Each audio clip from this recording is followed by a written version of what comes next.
ابو ہریرہ رضی اللہ عنہ کہتے ہیں کہ رسول اللہ صلی اللہ علیہ وسلم نے فرمایا، قسم ہے اس ذات کی جس کے ہاتھ میں میری جان ہے، تم جنت میں داخل نہیں ہو سکتے جب تک کہ تم صحیح معنوں میں مومن نہ بن جاؤ، اور تم مومن نہیں ہو سکتے جب تک کہ تم آپس میں ایک دوسرے سے سچی محبت نہ کرنے لگو۔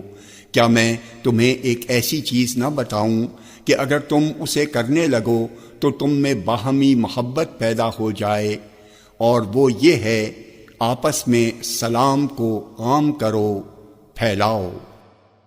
جامع ترمذی حدیث نمبر 2688۔ یہ حدیث صحیح ہے۔ عمران بن حسین رضی اللہ عنہ سے روایت ہے کہ ایک شخص نے نبی اکرم صلی اللہ علیہ وسلم کے پاس آ کر کہا، السلام علیکم۔ نبی اکرم صلی اللہ علیہ وسلم نے فرمایا، اس کے لیے 10 نیکیاں ہیں۔ پھر ایک دوسرا شخص آیا اور اس نے کہا، السلام علیکم ورحمۃ اللہ۔ نبی اکرم صلی اللہ علیہ وسلم نے فرمایا، اس کے لیے 20 نیکیاں ہیں۔ پھر ایک اور آدمی آیا اور اس نے کہا، السلام علیکم ورحمۃ اللہ وبرکاتہ۔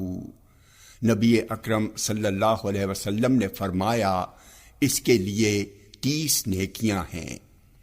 جامع ترمذی حدیث نمبر 2689۔ یہ حدیث صحیح ہے۔